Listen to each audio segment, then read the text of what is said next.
الحمد للہ رب العالمین والصلاة والسلام علی سید الانبیاء والمرسلین وعلی آلہ واصحابہ اجمعین اما بعد۔ حضور اقدس صلی اللہ علیہ وسلم نے ایک بات ارشاد فرمائی ہے جس کو صاحب مشکات رحمت اللہ علیہ اپنی کتاب میں لائے ہیں، اور روایت سیدہ عائشہ رضی اللہ عنہا کی ہے۔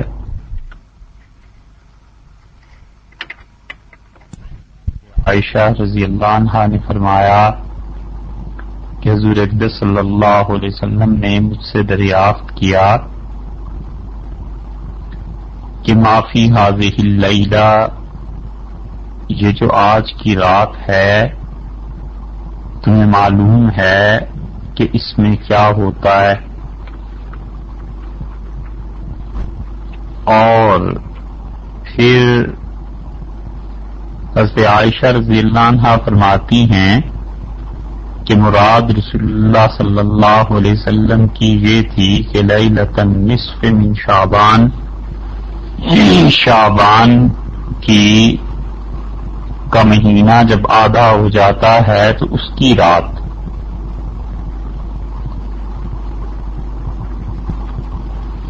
یہ جو ہے رات جسے ہم شب برات کہتے ہیں، اس کے متعلق حدیث آئی ہے۔ تو حضرت عائشہ رضی اللہ عنہا فرماتی ہیں کہ میں نے عرض کیا کہ ما فیہا، اس میں کیا ہوتا ہے؟ تو رسول اللہ صلی اللہ علیہ وسلم نے فرمایا کہ اس رات میں یہ ہوتا ہے کہ اس سے آئندہ رات تک جتنے بچے اس دنیا میں آنے ہیں ان سب کو لکھ دیا جاتا ہے، اور جتنے اس سال مرنے والے ہیں وہ سب بھی لکھ دیے جاتے ہیں، اور ترفع اعمالہم، ان کے اعمال سارے سال کے اللہ کے سامنے پیش کیے جاتے ہیں، اور لوگوں کی روزی مقرر کر دی جاتی ہے کہ اگلے سال تک انہیں کتنا رزق دینا ہے۔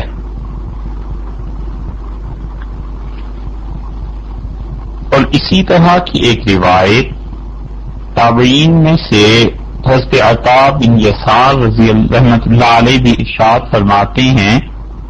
یہ عطا بن یسار بڑے اکابر تابعین میں سے ہیں، اب انہوں نے کس صحابی رضی اللہ عنہ سے یہ سنا ہے یہ معلوم نہیں، اور یہ تحقیق سے معلوم بھی ہو جائے تو چونکہ ہمارا اعتقاد اور ایمان صحابہ رضی اللہ عنہ کے بارے میں یہی ہے کہ وہ سب کے سب سچے تھے، تو علمی طور پر تو یہ فرق پڑ جائے گا کہ چلیے ایک صحابی رضی اللہ عنہ کا نام پتہ چل گیا کہ عطا کس سے روایت کرتے ہیں، لیکن ان کے نام کا پتہ نہ ہونا اس سے کوئی فرق نہیں پڑتا عملی اعتبار سے۔ تو عطا بن یسار رحمۃ اللہ علیہ نے کہا کہ جب یہ شب برات آتی ہے تو لوگوں کے ساتھ جو کچھ ہونا ہوتا ہے آئندہ سال تک، موت اور حیات، یہ سب چیزیں فرشتوں کے سپرد کر دی جاتی ہیں۔ ما ثبت بالسنہ میں عبدالحق صاحب یہ روایت لائے ہیں، اور پھر انہوں نے کہا کہ کوئی آدمی باغ لگا رہا ہوتا ہے، اور کوئی آدمی شادی کر رہا ہوتا ہے، اور کوئی آدمی گھر بنا رہا ہوتا ہے، وَأَنَّ اسْمَهُ قَدْ نُسِخَ فِي الْمَوْتَى، حالانکہ اس کا نام آئندہ سال کے مردوں میں لکھ دیا جاتا ہے۔ یہ انہوں نے بیان کیا، اور حضرت ابوبکر رضی اللہ عنہ کی ایک روایت بھی آئی ہے کہ حضرت ابوبکر رضی اللہ عنہ نے بھی اس رات کے متعلق کچھ باتیں ارشاد فرمائیں کہ حضور اقدس صلی اللہ علیہ وسلم نے فرمایا کہ نصف شعبان کی جو رات آتی ہے تو اللہ تعالی اس آسمان دنیا کی طرف آتے ہیں. یہ جو آسمان ہمیں اپنی آنکھوں سے دکھائی دیتا ہے اور پھر سب کی مغفرت کر دی جاتی ہے سوائے مشرک کے اور ایسے شخص کے جس کے دل میں کسی کے متعلق بغض ہو. شعب الایمان میں امام بہقی رحمۃ اللہ علیہ اس روایت کو لائے ہیں اور بغوی نے شرح السنہ بھی اس روایت کو نقل کیا ہے اور بہت سے محدثین ان روایات کا تذکرہ کرتے ہیں. حضرت عائشہ رضی اللہ عنہا کی روایت وہ تو بہت اچھی سند سے بھی ثابت ہوتی ہے جو ابن ماجہ وغیرہ میں بھی آئی ہے اور کتابوں میں بھی، جو فرماتی ہیں کہ میں نے رات کو دیکھا حضور اقدس صلی اللہ علیہ وسلم اپنے بستر پہ موجود نہیں تھے تو میں آپ کی تلاش میں نکلی تو روضہ مبارک اب جہاں ہے رسول اللہ صلی اللہ علیہ وسلم کا، یہی حضرت عائشہ رضی اللہ عنہا کا گھر تھا. اور جنت البقیع اب بھی جن لوگوں کو اللہ تعالی نے وہاں حاضری کا شرف عنایت فرمایا ہے وہ جانتے ہیں کہ روضہ مبارک اور جنت البقیع قریب ہیں. تو فرمایا ام المومنین رضی اللہ عنہا نے کہ میں جنت البقیع چلی گئی کہ دیکھوں رسول اللہ صلی اللہ علیہ وسلم کہاں گئے ہیں. تو میں نے دیکھا، میرا خیال تھا کہ رسول اللہ صلی اللہ علیہ وسلم اپنی کسی دوسری اہلیہ کے ہاں تشریف لے گئے ہوں گے. تو میں نے دیکھا جنت البقیع میں اور آپ نے مجھ سے فرمایا عائشہ اس شعبان کی 15ویں شب میں اللہ تعالی اس آسمان کی طرف آتے ہیں جو دنیا کا ہے اور مغفرت فرما دیتے ہیں اتنے لوگوں کی کہ بنو کلب قبیلے کی بکریوں کے بالوں کے برابر. بنو کلب ایک قبیلہ تھا عربوں کا اور انہوں نے بہت زیادہ بکریاں پال رکھی تھی اور بکریوں کو حفاظت کے لیے کتوں کی ضرورت پیش آتی ہے تو کتے بھی اسی حساب سے انہوں نے بہت زیادہ رکھے ہوئے تھے اور بہت خونخوار کتے. تو اس وجہ سے اس قبیلے کا نام بنو کلب پڑ گیا، کتے والے. تو آپ نے فرمایا جتنی ان کی بکریاں ہیں ان بکریوں کے بالوں کے برابر اللہ لوگوں کو بخش دیتے ہیں. اور اس طرح کی روایات امام ترمذی رحمۃ اللہ علیہ بھی لائے ہیں. حضرت عائشہ رضی اللہ عنہا کی روایت الگ ہے، سیدنا ابوبکر رضی اللہ عنہ کی روایت الگ ہے اور حضرت ابو موسیٰ اشعری رضی اللہ عنہ کی روایت بھی آتی ہے. اس ایک ہی حدیث کے بہت سے طرق ہیں. طرق کا مطلب یہ ہے کہ مختلف محدثین مختلف سلسلہ اسناد سے اس حدیث کی روایت کرتے ہیں. حضرت ابو موسیٰ اشعری رضی اللہ عنہ کی روایت بھی آئی ہے. رسول اللہ صلی اللہ علیہ وسلم فرمایا شعبان کی 15ویں شب اللہ رحمت کی نظر اس دنیا پر کرتے ہیں اور ساری اللہ اپنی مخلوق کو بخش دیتے ہیں سوائے چند لوگوں کے. اور فرمایا کہ ایک تو شرک کرنے والے کی بخشش نہیں ہوتی اور ایک کینہ پرور کی کہ جس کے دل میں کسی کے خلاف بغیر دلیل کے بغض ہو. اور اس حدیث کی روایت بھی لوگوں نے لکھی ہے محدثین نے اور ان تمام روایات کو ملایا جائے تو یہ صحیح حدیث کے درجے تک پہنچ جاتی ہیں. ابن ماجہ بھی اس روایت کو لائے ہیں. فضائل الاوقات امام بہقی رحمۃ اللہ علیہ کی ہے، وہ بھی اس روایت کو لائے. اور ابھی کچھ ہی عرصہ پہلے ایک صاحب کا انتقال ہوا، البانی. انہوں نے جو مشکات پہ تحقیق اپنی لکھی تو انہوں نے بھی اس کو لکھا کہ یہ حدیث صحیح کے درجے کی ہے، اور جو اس سے کم سند کے اعتبار سے ہوتی ہیں وہ بھی صحیح ہو جاتی ہیں۔ اس حدیث کے تو کئی طرق ہیں۔ حضرت عبداللہ بن عمر بن العاص رضی اللہ عنہ کی روایت بھی آئی ہے اور مسند احمد میں آئی ہے۔ امام منذری رحمۃ اللہ علیہ نے اپنی کتاب ترغیب میں بھی اس حدیث کو لکھا ہے۔ اور عبداللہ بن عمر بن العاص رضی اللہ عنہ کہتے ہیں کہ رسول اللہ صلی اللہ علیہ وسلم نے فرمایا، شعبان کی جو 15ویں شب ہوتی ہے، اللہ تعالی رحمت کی نظر اس دنیا پہ فرماتے ہیں اور 2 آدمیوں کے علاوہ باقیوں کو بخش دیتے ہیں۔ ایک وہ جو مشاہن کا مطلب اس کے دل میں کسی کے خلاف نفرت بغض بھرا ہوا ہو، وقاتل نفس، اور کسی کو ناحق قتل کرنے والا، خون بہانے والا، اس کی بخشش نہیں ہوتی۔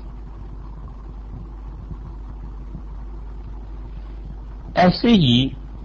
حضرت عوف ابن مالک رضی اللہ عنہ کی روایت بھی ہے،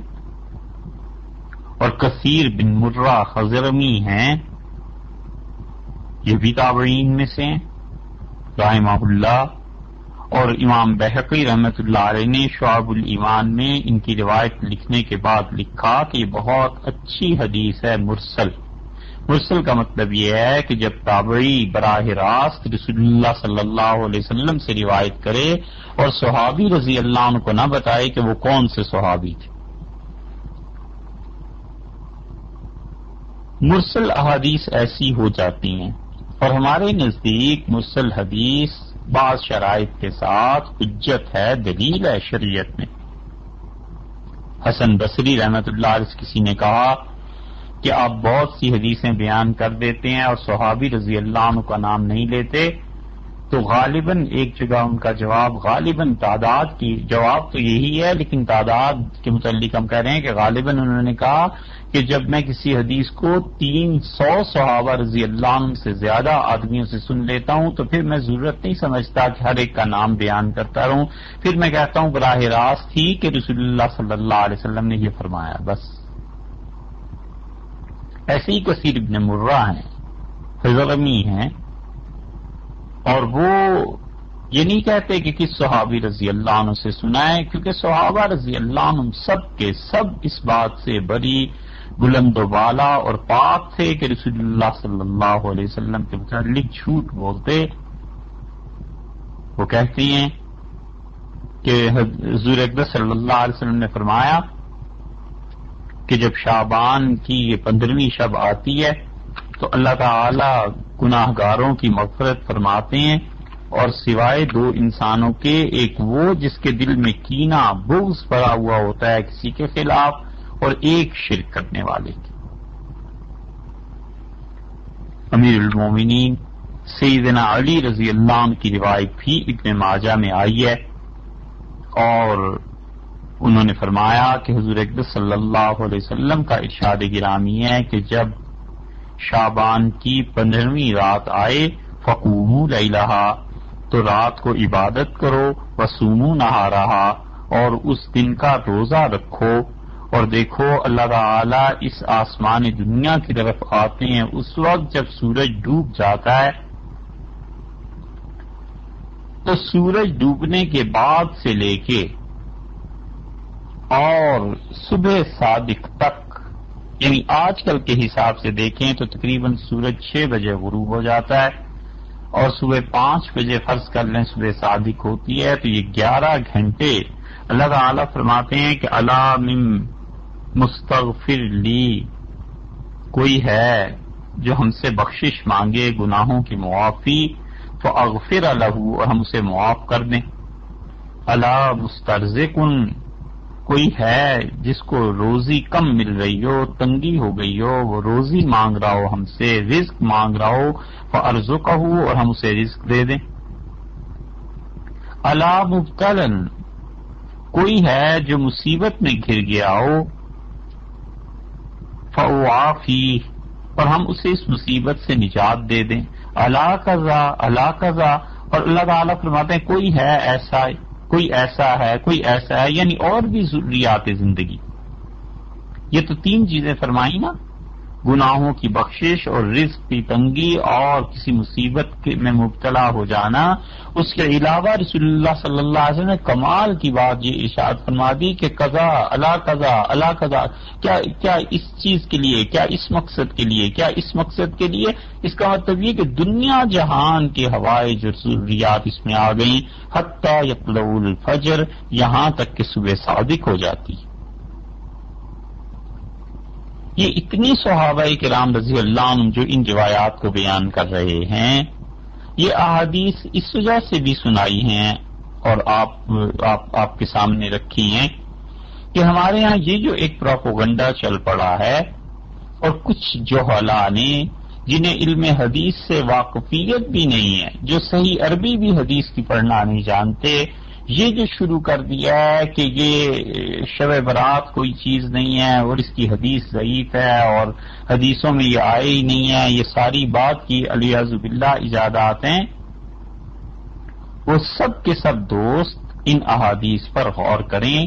جن میں حضرت ابوبکر، حضرت علی، حضرت عائشہ، حضرت معاذ، حضرت ابو ہریرہ، حضرت ابو موسیٰ اشعری، عبداللہ بن عمر بن العاص اور عثمان بن ابی العاص اور عوف بن مالک رضی اللہ عنہم جیسے جلیل القدر صحابہ کرام رضی اللہ عنہم اور جلیل القدر تابعین ہیں جو ان احادیث کے راوی ہیں، اور جن احادیث کے اتنے طرق آ جائیں، جن احادیث میں اتنی مختلف اسناد آ جائیں، پھر بھی یہ کہنا کہ یہ حدیث ضعیف ہے، اس پہ عمل نہیں ہو سکتا، اس کی تو کوئی حدیث ہی نہیں ملتی، یہ کہ امام بخاری رحمۃ اللہ علیہ اپنی کتاب میں کیوں نہیں لائے؟ تو یہ سب ایسی باتیں ہیں جن سے بولنے والے کی جہالت معلوم ہوتی ہے۔ یاد رکھیے، اصول کی بات آپ سے عرض کریں، حدیث کا معاملہ اتنا آسان نہیں کہ ایک ایسا شخص جسے حدیث کی کتابوں کے نام بھی نہ پتہ ہوں اور عربی کی عبارت تو دور کی بات ہے، وہ اتنا بھی نہ پہچان سکے کہ روات کا سلسلہ کیا ہوتا ہے، وہ بھی اٹھ کے کہے کہ حدیث صحیح ہے۔ اصول کی بات یاد رکھیے کہ اس امت نے حدیث پہ کام کیا، نبی کریم صلی اللہ علیہ وسلم کے ارشادات عالیہ پر، اور سچ اور جھوٹ الگ کر کے وہ کب کے فارغ ہو گئے۔ یہ حدیث کا علم کچا تھا، یہ پکا، اور پھر اس کے بعد گلا، اور پھر اس کے بعد اس قابل ہوا کہ لوگ اسے کھائیں اور لوگ اس سے فائدہ اٹھائیں اور ہضم کریں۔ حدیث محدثین کی نگاہ سے گزری اور انہوں نے اس میدان میں خوب کام کیا، اور پھر فقہا کے یہاں آئی اور فقہا نے خوب اس سے استنباط کیا، پھر صوفیہ کے ہاں آئی احادیث، اور ان میں جو واقعی عالم بھی تھے، فقیہ بھی تھے، صوفی بھی تھے، انہوں نے حضور اکرم صلی اللہ علیہ وسلم کے ارشادات گرامی پر عملاً بھی کر کے دکھا دیا کہ ایسے ہم امت کے اور اسلاف کے کسی طبقے کو بھی نظر انداز نہیں کر سکتے اور نہ انہیں چھوڑ سکتے ہیں، کیونکہ انہوں نے اپنی زندگیاں گلا دیں اور دین کا علم ہم تک پہنچایا۔ ان کے بڑے احسانات ہیں، اللہ نہ کرے کہ ہم لوگ ان میں شامل ہو جائیں جن کے متعلق رسول اللہ صلی اللہ علیہ وسلم نے فرمایا تھا کہ میری امت کے برے لوگ وہ ہیں جو بعد میں آئیں گے اور اپنے سے پہلے گزرے ہوئے بزرگوں پر خام خواہ تنقید کریں گے۔ لعن آخر هذه الامت اولها، اس امت کے آخری دور کے لوگ پہلوں پر، پچھلوں پر تنقید کریں گے، برے لوگ رسول اللہ صلی اللہ علیہ وسلم نے بتائے۔ تو حدیث کے متعلق یہ کہنا کہ یہ ضعیف ہے، یہ کہنا کہ یہ قابل عمل نہیں ہے، اس ایک جملے کے پیچھے بہت بڑا علم ہے۔ ایک انجینئر کا یہ کہہ دینا کہ اس عمارت میں جو میٹیریل یوز کیا گیا ہے وہ غلط ہے، وہ صحیح نہیں ہے، اس کے پیچھے پورا علم درکار ہے۔ یہ ایک جملہ ہم نے سن لیا بس، اس کا یہ مطلب تھوڑا ہی ہے یہ ایک جملہ اسی شخص تک محدود ہے، یہ اس کی 50 برس کی محنت کا ممکنہ نتیجہ ہو۔ ایک ڈاکٹر کا یہ کہہ دینا کہ صاحب فلاں کو کینسر ہے، اس کا مطلب یہ ہے کہ اس ڈاکٹر کے پورے علم کا نچوڑ یہ جملہ نکل آیا کہ اس نے یہ حکم دیا۔ ایسے ہی کسی حدیث کے متعلق یہ کہنا کہ یہ حدیث ضعیف ہے یا صحیح ہے یا مرفوع ہے یا جو کچھ بھی ہے، بہت بڑا علم چاہیے اس کے لیے، اور اس کے ساتھ ساتھ ثقافت بھی، دیانت بھی۔ اور حدیث کو پھر سمجھنا ہر آدمی کا کام نہیں۔ اب یہ شعبان کی شب برات کی حدیث، اس کے متعلق کہنا کہ ضعیف ہے اس لیے اس سے تو کچھ نہیں ہوتا، بڑی جرت کی بات ہے۔ ایسی جرت نہیں کرنی چاہیے، ایسی بات نہیں کرنی چاہیے۔ مثال کے طور پہ دو باتیں آپ کے سامنے رکھتے ہیں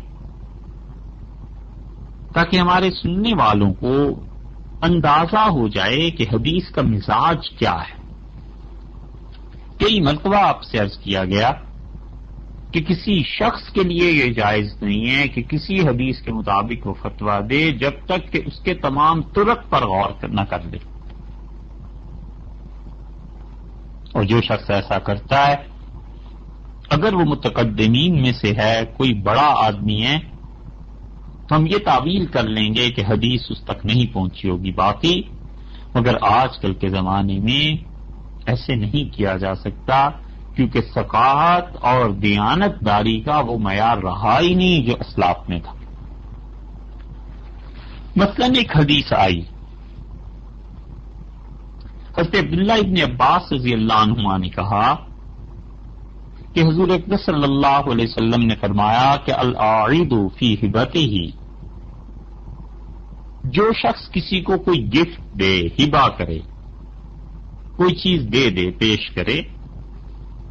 اور پھر وہ اسے لے لے واپس، کل یعود فی علاقہ ہی، وہ کتے کی مانند ہے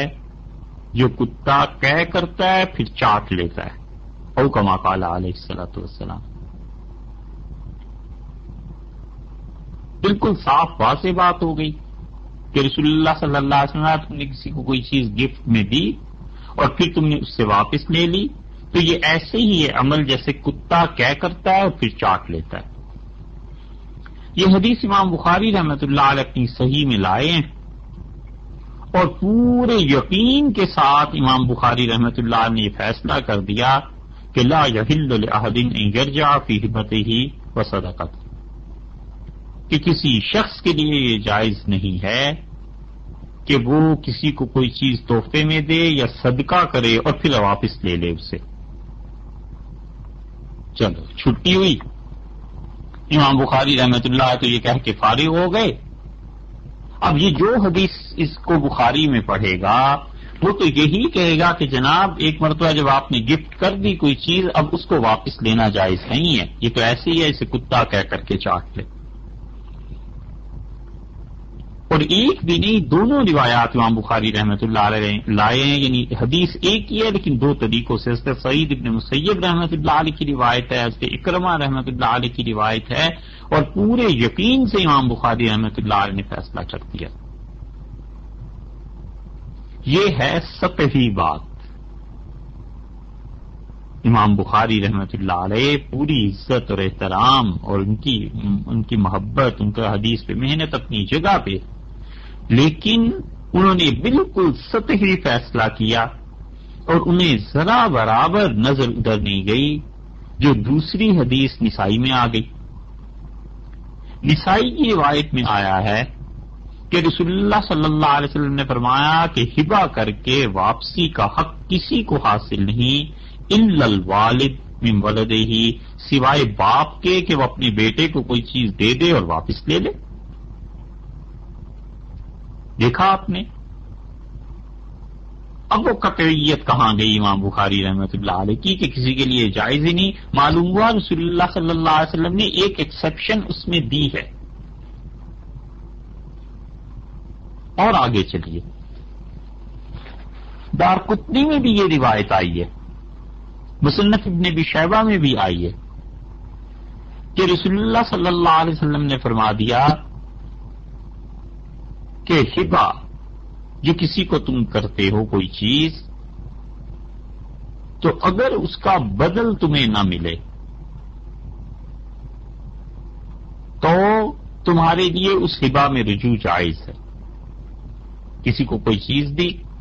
وہ اس کے عوض میں بھی احسان کرتا ہے، ٹھیک ہے، اس نے کوئی احسان نہیں کیا اور تم اپنے اس احسان کو واپس دینا چاہتے ہو، یہ جائز ہے۔ اب یہ ایک اور ایکسیپشن آ گئی رسول اللہ صلی اللہ علیہ وسلم کی جانب سے۔ اب امام بخاری رحمۃ اللہ علیہ کی وہ قطعیت کہ لا یحل لأحد ان یرجع فی ہبتہ وصدقتہ، کہ کسی شخص کے لیے جائز نہیں ہے کہ وہ ہبہ اور صدقہ کر کے واپس لے لے، تو یہ دونوں احادیث کہاں جائیں گی؟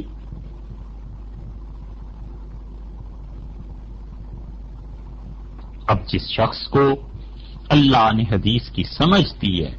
اور بے پناہ علم حدیث کا دیا ہے، وہ ان تمام احادیث کو دیکھ کے کیا فیصلہ کرتا ہے وہ دیکھیے۔ امام بخاری رحمۃ اللہ کی نظر تو محدود تھی نا، اپنی جگہ پہ ایک جگہ بس دیکھ لی، اس پہ فتویٰ دے دیا۔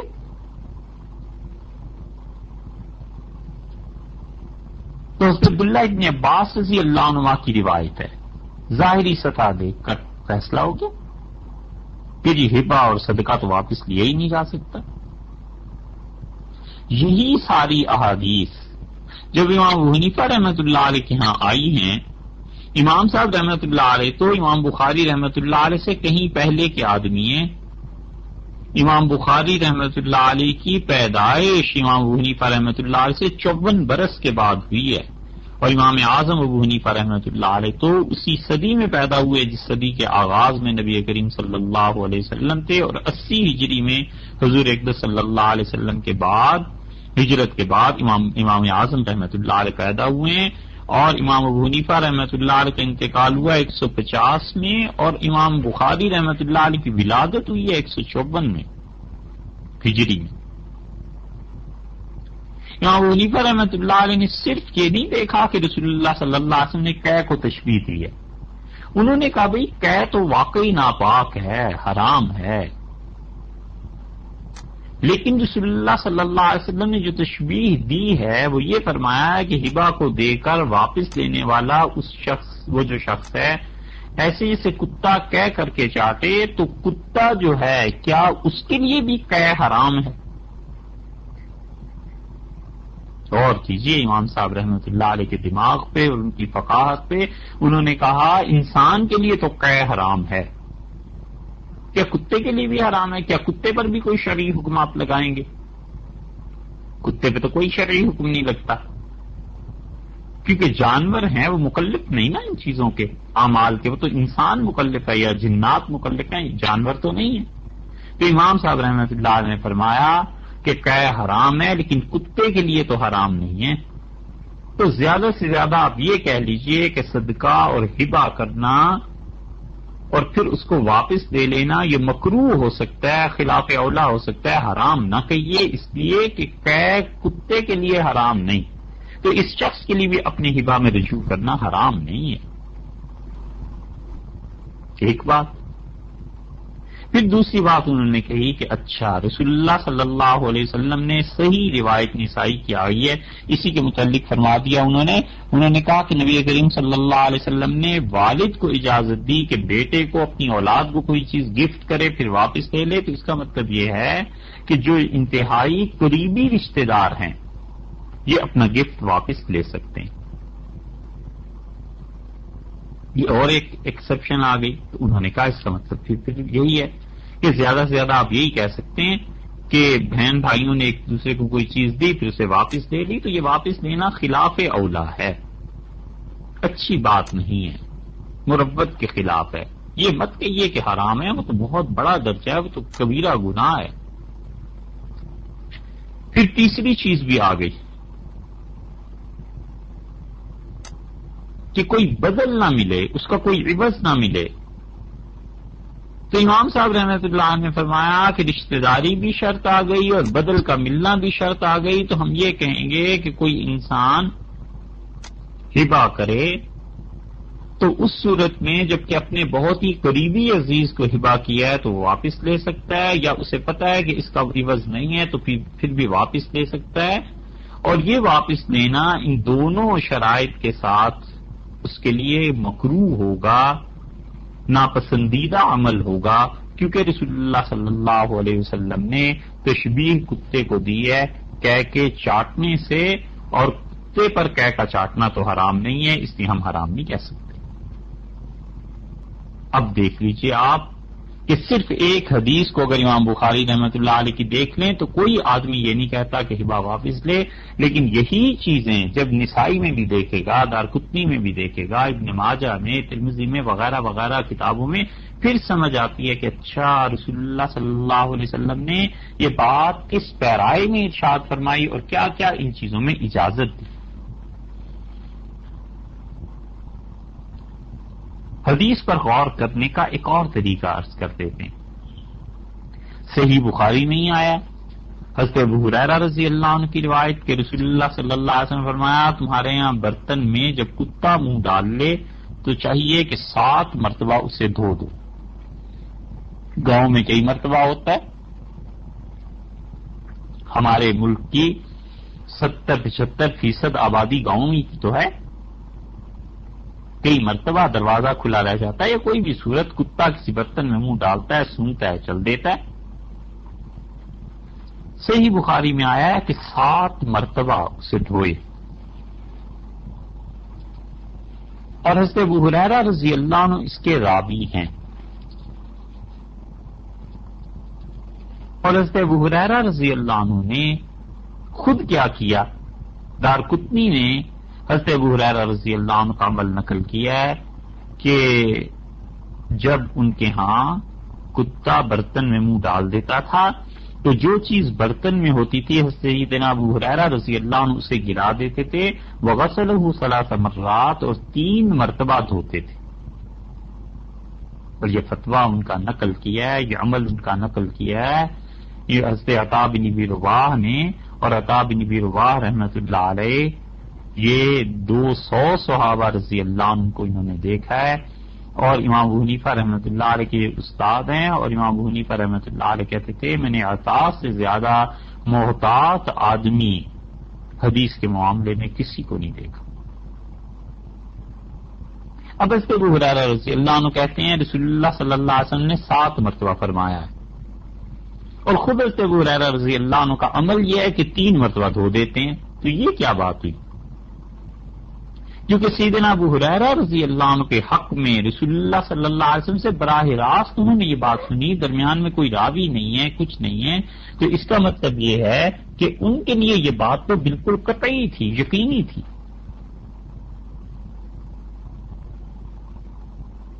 ان کے حق میں تو یہ بات قرآن پاک کی آیت کے برابر تھی نا، کیونکہ رسول اللہ صلی اللہ علیہ وسلم کا ارشاد گرامی براہ راست سن رہے ہیں، درمیان میں کوئی راویوں کی بحث ہی نہیں۔ پھر کیوں ابو ہریرہ رضی اللہ عنہ 3 مرتبہ اپنے برتن دھوئے ہیں، اور حدیث صحیح بخاری میں کہ 7 مرتبہ دھونا چاہیے؟ اس لیے ٹھنڈے دل سے غور کرنا چاہیے۔ ابن قیم رحمۃ اللہ علیہ اپنی علام الموقعین میں اتنی شدت سے لکھتے ہیں کہ جب کسی موضوع پر صحیح حدیث ہمیں مل جائے تو اس کے مقابلے میں جب کوئی دوسری حدیث نہیں ہے تمہارا فرض ہے حدیث کو اپنائیں، اس کے مخالف ہر چیز کو چھوڑ دیں۔ ہم حدیث کو کسی کی مخالفت سے نہیں چھوڑ سکتے، خواہ کوئی راوی ہو نہ ہو، ہم حدیث نہیں چھوڑ سکتے۔ ابن قیم رحمۃ اللہ علیہ ہوتے تو عرض کرتے ہم حضرت سے کہ ذرا ٹھنڈے دل سے، اور ابن قیم رحمۃ اللہ علیہ ہی کے بعد یہ شوکانی ہیں، اگرچہ ان کی کوئی نسبت نہیں، وہ بھی یہ کہتے ہیں اللہ تعالی میں کہ کسی حال میں بھی رسول اللہ صلی اللہ علیہ وسلم کے مقابلے میں ہم کسی کی بات نہیں مانتے۔ ارے بھائی صحیح ہے، رسول اللہ صلی اللہ علیہ وسلم کے مقابلے میں کسی کی بات کیسے مان جائیں، مگر سیدنا ابو ہریرہ رضی اللہ عنہ کو بھی تو دیکھیں کہ وہ کیا کر رہے ہیں۔ یہ ساری چیزیں جب فقہا کے سامنے آئیں، اور حنفی فقہا میں سے ابو جعفر طحاوی رحمۃ اللہ علیہ کے سامنے آئیں تو انہوں نے کہا دیکھو بھئی اگر ہم یہ کہیں کہ حضرت ابو ہریرہ رضی اللہ عنہ نے جان بوجھ کے 7 مرتبہ برتن نہیں دھوئے 3 مرتبہ وجد ہوتے گئے، جان بوجھ کے رسول اللہ صلی اللہ علیہ وسلم کے حکم کی مخالفت کی، تو اس سے سیدنا ابو ہریرہ رضی اللہ عنہ کی شخصیت مجروح ہو جائے گی، گناہگار قرار پائیں گے، ساری روایات ان کی ناقابل اعتبار ہو جائیں گی۔ پھر کیا کریں؟ تو امام ابو حنیفہ رحمۃ اللہ علیہ نے کہا کہ یہ ساری احادیث جو سیدنا ابو ہریرہ رضی اللہ عنہ نے مختلف طرق سے نقل کی ہیں کہ رسول اللہ صلی اللہ علیہ وسلم نے 7 مرتبہ دھونے کو فرمایا، تو ہم یہ کہیں گے کہ ابو ہریرہ رضی اللہ عنہ کا عمل دیکھو 3 مرتبہ، روایت دیکھو 7 مرتبہ، تو ہم یہ کہیں گے کہ اس کا مطلب یہ ہے کہ 3 مرتبہ دھونا تو واجب ہے، ضروری ہے، اور بہتر یہ ہے کہ 7 مرتبہ دھو لے۔ رسول اللہ صلی اللہ علیہ وسلم نے اعلیٰ درجہ معیار تقویٰ یہ بتایا کہ 7 مرتبہ دھو لو، اور رخصت اجازت فتوے کے درجے میں یہ بات ارشاد فرمائی، کیونکہ فتویٰ ہمیشہ منیمم ریٹ پہ دیا جاتا ہے نا، جس میں لوگوں کے لیے سہولت ہو، تو یہ بتلا دیا کہ چبھی 3 مرتبہ دھو لو، یہ کافی ہو جائے۔ دیکھا آپ نے حدیث اور فقہا کا قول اور فتویٰ کیسے برابر ہو گئے، ٹھیک ہو گئے۔ اس لیے جو لوگ صرف ایک حدیث کو دیکھتے ہیں اور پھر دور پڑتے ہیں کہ حدیث میں اور بخاری میں یوں آ گیا یوں آ گیا، انہیں غور کرنا چاہیے کہ اس حدیث کے طرق کتنے، اور پھر اس حدیث کی ترجیح کی وجہ کیا ہے۔ یہ مستقل ایک علم ہے کہ کسی حدیث کو چھوڑنا اور اس کے مقابلے میں کسی حدیث کو اختیار کر لینا۔ یہ طرق جو ہوتے ہیں حدیث کے، وجہ ترجیح یہ کیا ہے، کیوں ہم ایک حدیث کے مقابلے میں دوسری حدیث کو ترجیح دیتے ہیں؟ بہت بڑا علم ہے یہ، اور اگر کسی انسان کو یہ علم حاصل نہیں ہے تو اسے کوئی حق نہیں پہنچتا کہ حدیث کے بارے میں اپنی رائے پیش کرے، جب تک کہ اسے پتا نہ ہو کہ ایک حدیث پر دوسری حدیث کی وجہ ترجیح کیا ہے۔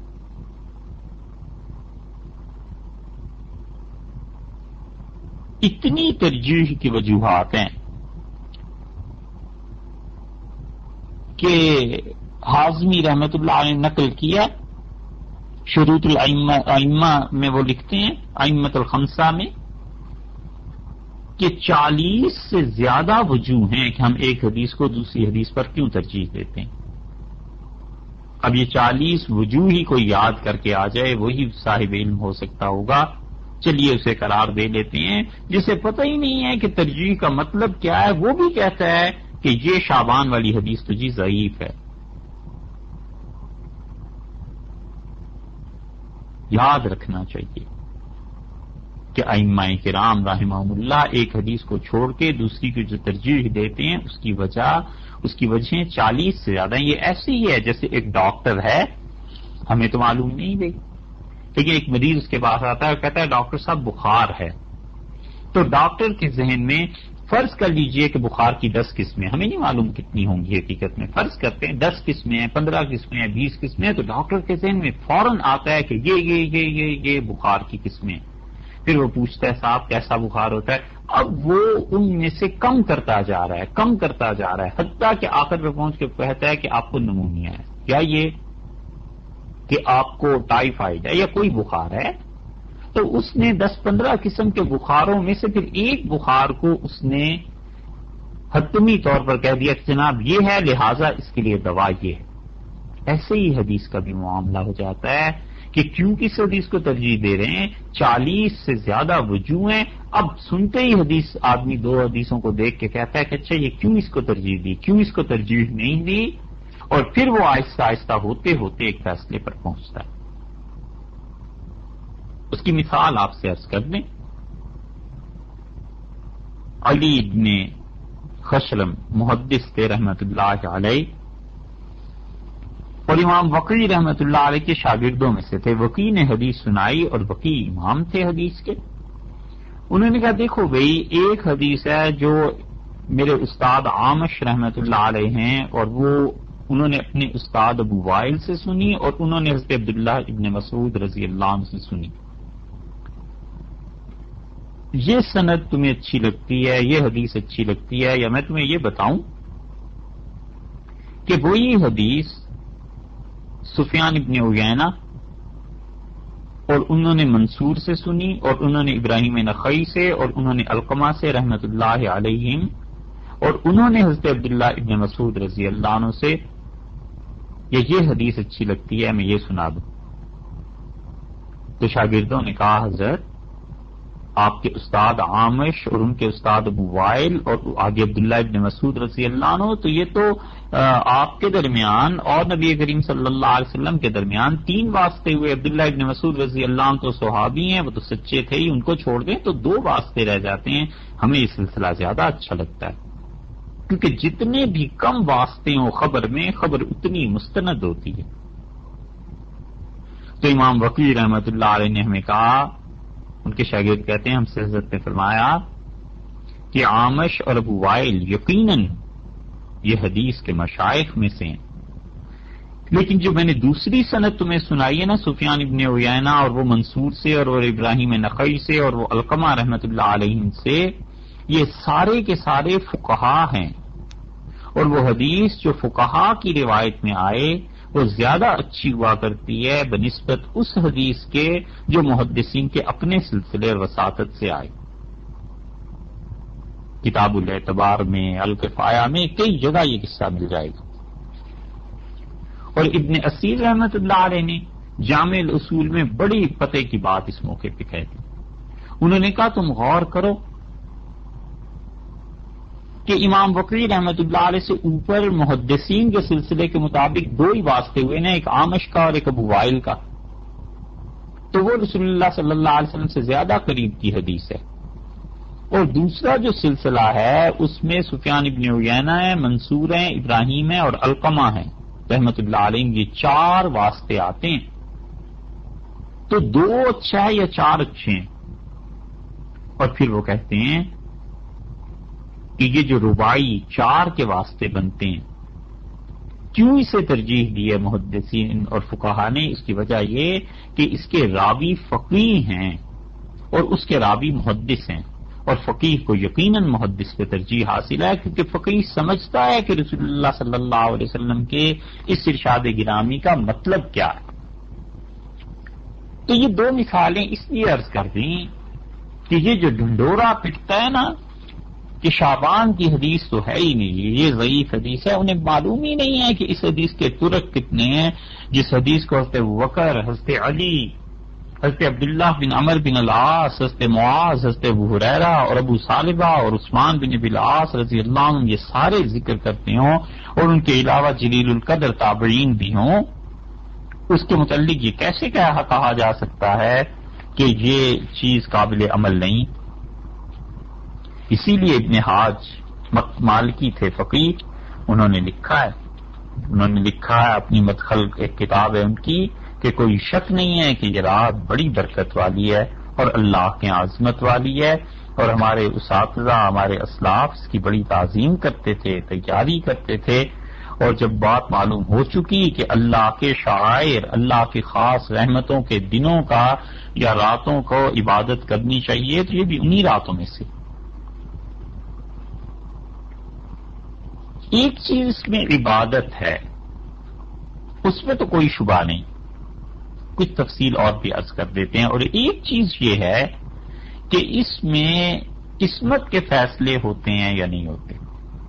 مفسرین کا اور محدثین کا اس پہ اختلاف ہے، اور عمومی طور پر مفسرین اور محدثین اور امت کا بہت بڑا طبقہ اسی طرف گیا ہے کہ یہ جو فیصلے ہیں یہ لیلۃ القدر میں، رمضان میں ہوتے ہیں. اور اس طرف اتنے بڑے بڑے لوگ ہیں کہ اس کا انکار ممکن نہیں. باقی یہ چیز کہ اس رات میں پھر کیا ہوتا ہے، عبادت تو انسان کرتا ہے نا، فیصلے اللہ تعالیٰ کے یہ چیزیں. ملا علی قاری رحمۃ اللہ علیہ نے اس میں تطبیق بھی دی ہے دونوں میں، اور وہ کہتے ہیں کہ ہوتا شاید یہ ہے کہ دونوں ہی راتوں میں ایسی چیز ہوتی ہے. شعبان میں اجمالاً اللہ تعالیٰ بتا دیتے ہیں فرشتوں کو کہ یہ کام ہونے ہیں، اور لیلۃ القدر رمضان میں پہنچ کر تفصیل بتا دیتے ہیں کہ اچھا یہ کام اس طرح سے ہونے ہیں، فلاں کے ہاں اولاد ہونی ہے. جیسے مثال کے طور پہ یہ تو شعبان میں بتا دیا، اب وہ کیا ہوگا، اس کا نام کیا ہوگا، اس کے باقی معاملات کیا ہوں گے، یہ لیلۃ القدر پہ بتا دیا جاتا ہے۔ اور کچھ حضرات کا خیال یہ ہے کہ سارے کام شروع ہو جاتے ہیں پوری تفصیل کے ساتھ اس رات کو، اور آہستہ آہستہ وہ تفصیلات ملتی رہتی ہیں فرشتوں کو، یہاں تک کہ جب لیلۃ القدر آتی ہے تو سال کے پورے امور مکمل ہو جاتے ہیں۔ اور کچھ حضرات کا خیال یہ ہے کہ ایک رات کو دنیا کے کام بتا دیے جاتے ہیں، یعنی 15 شعبان کو کہ اس کا رزق کتنا ہے، عمر کتنی ہے، یہ چیزیں، اور جو باقی اللہ کا اپنا فضل، انعامات آخرت کے معاملے میں، دین کے معاملے میں، یہ لیلۃ القدر کو بتائے جاتے ہیں رمضان میں۔ قرطبی رحمت اللہ نے بھی اس پہ لکھا ہے، اور وہ کہتے ہیں کہ نقل کرنے کا آغاز لوح محفوظ سے، اللہ کی تقدیر کے جو رجسٹر ہیں ان سے آغاز ہو جاتا ہے اس شب برات میں، اور اختتام ہو جاتا ہے لیلۃ القدر میں۔ صاحب المعانی رحمت اللہ نے بھی ایک روایت نقل کی ہے کہ وہ کہتے ہیں کہ فیصلے تو شب برات میں ہو جاتے ہیں، اور فرشتوں نے ان کاموں کو جو انجام دینا ہوتا ہے تو فرشتوں کی ڈیوٹیز، ان کے فرائض انہیں بتائے جاتے ہیں لیلۃ القدر میں۔ بہرحال سب توجیحات ہیں اور وزنی بھی ہیں، اور یہ بھی ایک مسلک اور رائے ہے، لیکن زیادہ وزنی چیز وہ ہے کہ اللہ تعالیٰ کے ہاں لیلۃ القدر میں بہت تفصیل سے باتیں بتا دی جاتی ہیں۔ حضرت مجدد الفسانی رحمت اللہ علیہ نے بھی ایک چیز لکھی، ارشاد فرمائی ہے، ان کے خلیفہ خواجہ محمد ہاشم تھے رحمت اللہ علیہ، ان کی ایک کتاب ہے زبدۃ المقامات، کسی زمانے میں محکمہ اوقاف پنجاب نے چھاپی تھی، اس کے بعد تو شاید چھپی بھی نہیں۔ انہوں نے لکھا ہے کہ 15 شعبان کی شب کو حضرت عبادت میں مصروف تھے، اس سے مجدد رحمت اللہ علیہ، اور گھر تشریف لے گئے جب، تو حضرت کی اہلیہ نے عرض کیا کہ اللہ ہی کو علم ہے کہ آج کس کا نام مردوں میں لکھا گیا اور کون باقی رہے گا آئندہ سال تک۔ تو یہ سن کے حضرت مجدد الفسانی رحمت اللہ نے فرمایا کہ تم تو شک اور شبے کی بات کر رہی ہو،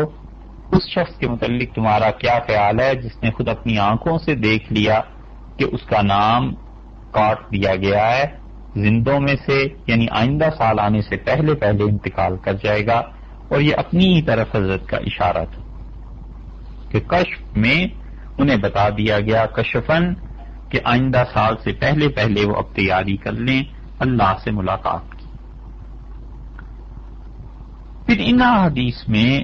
ایک چیز یہ بھی آئی ہے کہ رسول اللہ صلی اللہ علیہ وسلم نے کن لوگوں کے متعلق کہا کہ وہ اللہ کی رحمت سے گویا کہ محروم رہیں گے، تو ایک بات یہ ارشاد فرما دی کہ اس رات میں جو لوگ محروم رہیں گے وہ مشرک ہیں۔ شرک جو ہے ظاہر ہے کہ وہ ایسی ہی چیز ہے، کئی بار اس پہ بات ہو چکی۔ دوسرے ان کے متعلق فرمایا جو اپنے دلوں میں بغض رکھتے ہیں کسی کے خلاف، دل اللہ کی یاد کے لیے ہے صاحب، اس لیے نہیں ہے کہ لوگوں کی باتیں اس میں رکھی جائیں، انتقام کے جذبات رکھے جائیں، دل اللہ کی یاد کے لیے ہے۔ دل کا برتن پاک رہے تو دودھ پاک ہی رہتا ہے، اور دل کا برتن ذرا میلا ہوا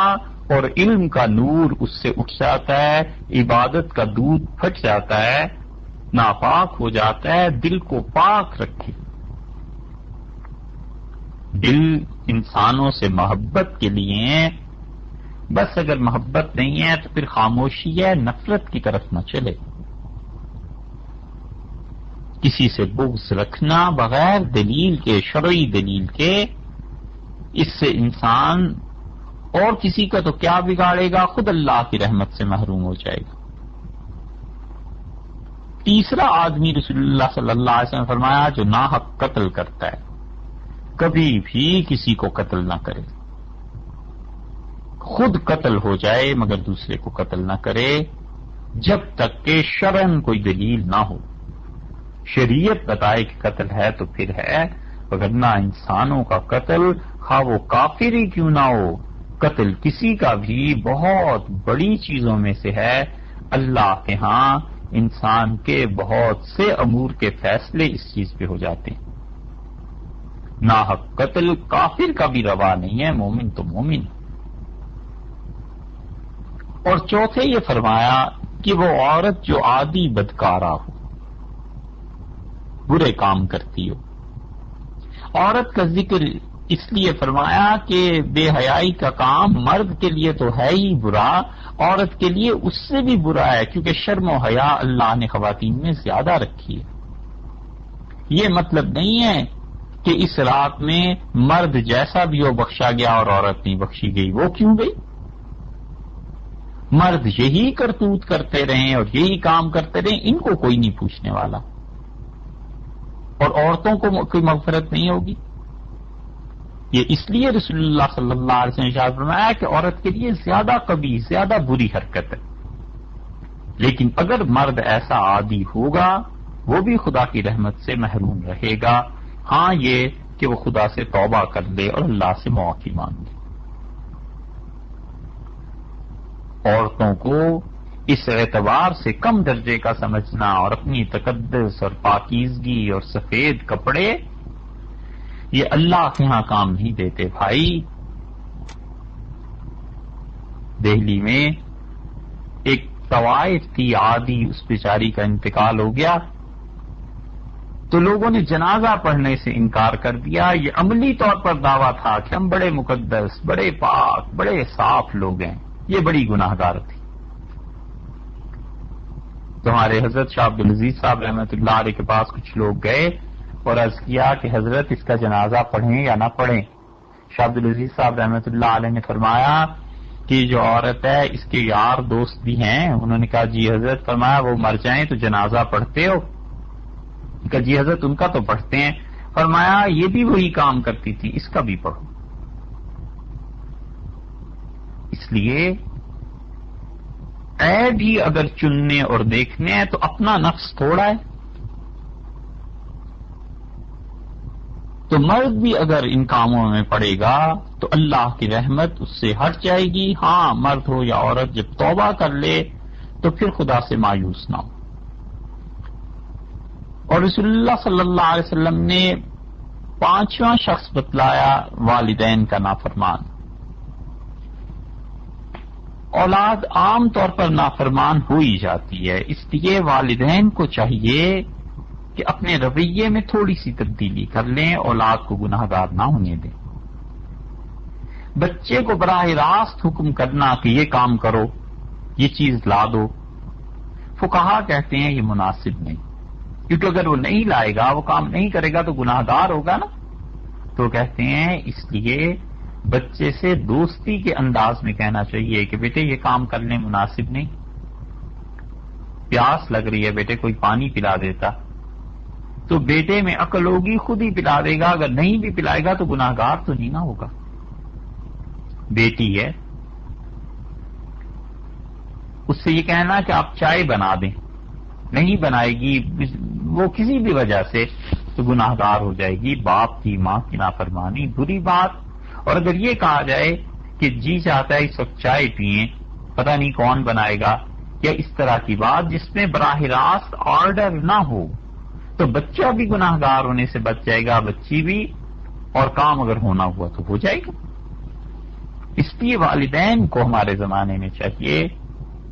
کہ ان کی بھی تربیت ہو۔ اور اسی طرح شراب پینے والا جو عادی ہو، ہاں مگر یہ کہ اللہ سے توبہ کر لے، اللہ سے معافی مانگ لے۔ شراب پینا یقیناً گناہ ہے، یقیناً گناہ ہے، کوئی شبہ نہیں ہے، اور لوگوں سے رشوت لینا اس سے بدتر گناہ ہے۔ یہ اگر شراب کسی چیز کے عرق اور کسی چیز کا رس اور نچوڑ اور جوس اس کا نکال کے پی رہا ہے تو یہ تو گناہ گار ہے ہی ہے، اور جو لوگوں کا خون پی رہا ہے حلال کی ان کی کمائی رشوت میں لے رہا ہے وہ گناہ گار نہیں ہے، وہ اس سے بھی بدتر چیز۔ اس لیے اس رات کو عبادت کرے، اور اللہ سے معافی بھی مانگے۔ ابن نجیم رحمۃ اللہ علیہ جو بڑے مشہور حنفی فقیہ تھے، انہوں نے اپنی کتاب البحر الرائق میں مستحب کام جو لکھے ہیں، راتوں کو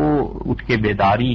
کے لیے جو راتیں لکھی ہیں، اس میں انہوں نے 15ویں شعبان کا بھی ذکر کیا ہے کہ 15 شعبان کی رات جو ہے اس میں اللہ کی عبادت کرنی چاہیے۔ حسکفی رحمۃ اللہ علیہ در مختار جس کی شرح شامی ہے، اس میں بھی یہ آیا ہے کہ شعبان کی 15ویں شب میں عبادت کرنی چاہیے۔ یہ اسی لیے کہ اس میں رسول اللہ صلی اللہ علیہ وسلم کی حدیث بہت طرح سے، بہت مختلف طرق سے آئی ہے۔ اور شیخ الاسلام ابن تیمیہ رحمۃ اللہ علیہ کے شاگرد تھے ابن رجب، حنبلی ہیں وہ،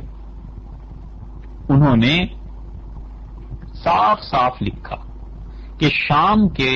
تابعین میں سے خالد ابن معدان، حضرت مکحول، لقمان ابن عامر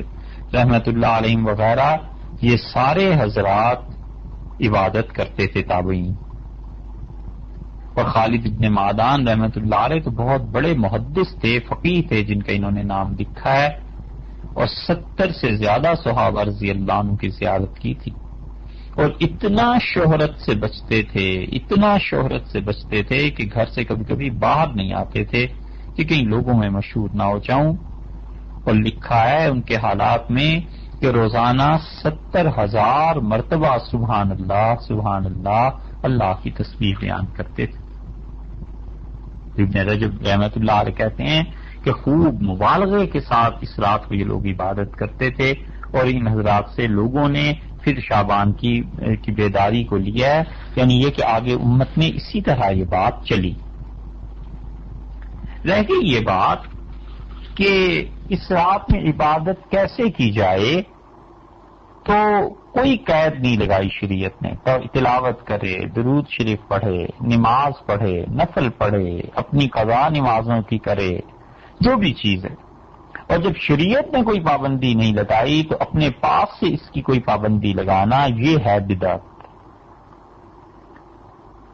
اور یہ جو بعض جگہ آیا ہے کہ بعض بزرگوں نے کہا اس رات میں اتنے نفل پڑھو، تو انہوں نے اپنے کسی مرید سے کہا ہوگا، کچھ سوچ کے کہا ہوگا، یہ کوئی شرعی مسئلہ نہیں۔ اس لیے جس چیز کو شریعت نے قید نہیں لگائی مت اس میں قید لگائے۔ اور ان راتوں میں اپنے گھر میں رہ کے عبادت کرنا افضل ہے، مسجد میں جانا نہیں۔ اور خاص طور پہ اگر اجتماع ہو جائے، لوگ اکٹھے ہو جائیں تو وہ تو مکروہ ہے، وہ گناہ کی بات ہے، کیونکہ کبھی بھی امت میں صحابہ اور تابعین اور تبع تابعین رضی اللہ عنہم کسی نے بھی اس مقصد کے لیے اجتماع منعقد نہیں کیا، تو اپنے گھر میں ہی کرے۔ اور یہاں تک کہ یہ حضرت نظام الدین اولیاء رحمۃ اللہ علیہ ان کے ملفوظات میں آتا ہے، اور ان کے خلیفہ حضرت امیر حسن رحمۃ اللہ علیہ کہتے ہیں کہ میں حضرت کی خدمت میں حاضر ہوا، شب برات کے قیام اور قرآن خوانی کے متعلق بات چل رہی تھی کہ اس شب میں مسجد میں لوگ آتے ہیں، تو میں نے عرض کیا کہ حضرت اگر لوگ گھروں میں ہی عبادت کریں تو کیسا ہے؟ تو حضرت نظام الدین اولیاء رحمۃ اللہ نے فرمایا گھر میں ایک پارہ پڑھ لے یہ اچھا ہے،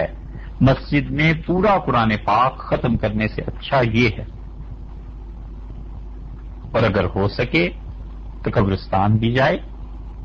ہو سکے تو قبروں کی بھی زیارت کرے،